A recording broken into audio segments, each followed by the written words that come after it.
If you think no spice fantasy means boring fantasy, this video is going to fix that for you.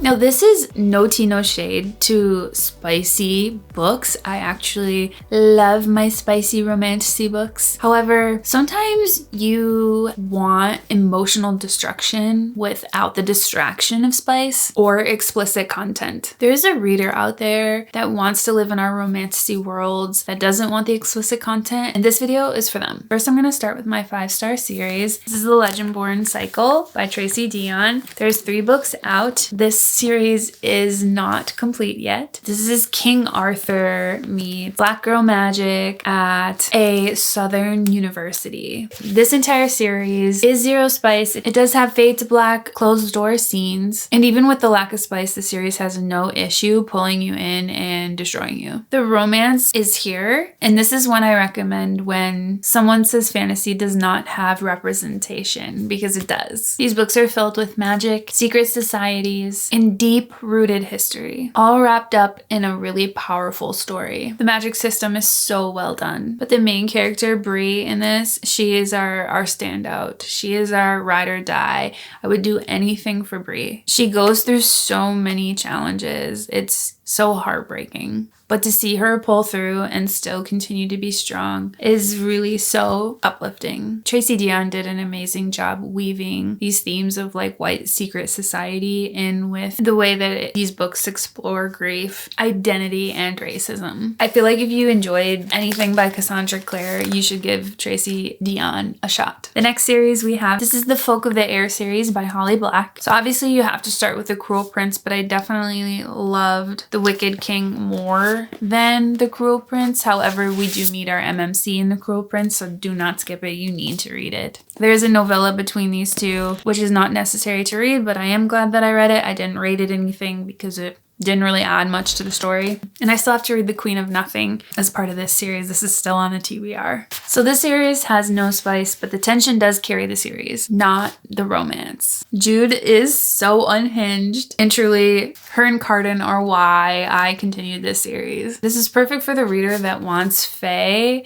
and fairies, but without the explicit scenes. These books also lean pretty whimsical. I remember thinking that romantasy felt like maybe it wasn't the right genre definition for these books because it did feel secondary to the whimsy, but as you move through the series, you do realize, yes, this is a romantasy. Lastly, the third no spice rec that I have for you today is the City of Bones Mortal Instruments series by Cassandra Clare. I only have the first 3 books here because I currently have book 4 on the TBR, and there's 2 more after that. It is a big series, and this is YA, so it does not have any spice. And let me just tell you, don't give up on this series. Please push through it. So far, City of Bones was good, City of Ashes was better, and City of Glass was best so far. That I rated this 5 stars. Book 1 was really like, what the frick do you have me reading? I can't believe you would do this, Cassandra Clare. But like I said, don't give up on the series. Push through it and you will enjoy it so much. This is an urban fantasy series. Jace and Clary are our main characters, and it's worth it. They're worth it, and I cannot wait to read City of Fallen Angels next. These books are a classic for a reason, so do not pass them up if you are a fan of romantasy. The world is so massive. There's 2, I think, other series that take place in this universe, and then there's some like spin-off books as well. I am not a Cassandra Clare professional, but what I know is that the world is huge and you gotta dive in. It also, like, it is YA, but they deal with very serious things, so it doesn't feel YA. I will say City of Bones was reading a little juvenile for me. I think that was some of the feedback that I had originally, but it's so worth it. You just have to trust me on this one. Then we have some no spice honorable mentions that I have to talk about in this video, because if I don't, then why are you even watching this? The first one is Mistborn by Brandon Sanderson. Now, I am not convinced that I will love this series. It is epic fantasy, romantasy. It's not a romantasy at all. Romance is not even really seen in this book, but it is a no spice fantasy. And if you want world building and if you want quality characters, then you need to read this book. Next up, we have Belladonna and Foxglove. These are the only two that I own currently. I have not read the novella yet named Holly or the last book called Wisteria, but these are no spice, gothic, kind of dark romantasy books.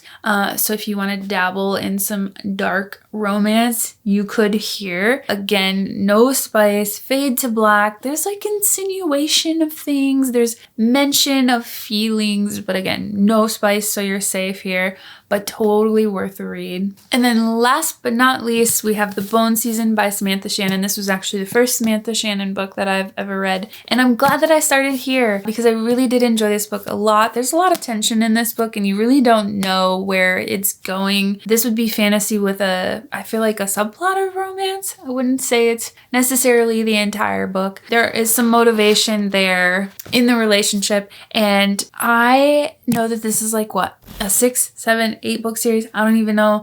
And I still have only read this book. So I can't give you a review of the whole series, but no spice, you're safe with this one for sure. So I've given you at least 14 different books that you could start reading for your no spice fantasy journey. And I wish you well. I will still be over here with my explicit books. However, there is yearning and a lot of emotions that you can get from a YA that you wouldn't typically get from a spicy romantasy book. If you made it this far in the video, let me know in the comments below what your favorite no spice rec would be for everyone reading and watching. Let me know if I missed one and let me know if there's something that I should be reading like ASAP. Also, put an ice cube in the comments below if you made it this far, since we're talking about no spice romances, no peppers to be seen. Make sure you join us every Sunday for live sprints. Make sure you are liking, subscribing, and turning on notifications for the channel so you know when I upload next. And as always, thank you so much for watching this video and I will see you in the next one.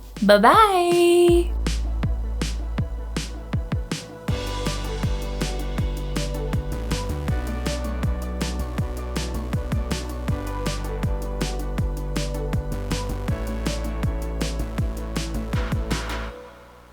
Am I done? Holy shit.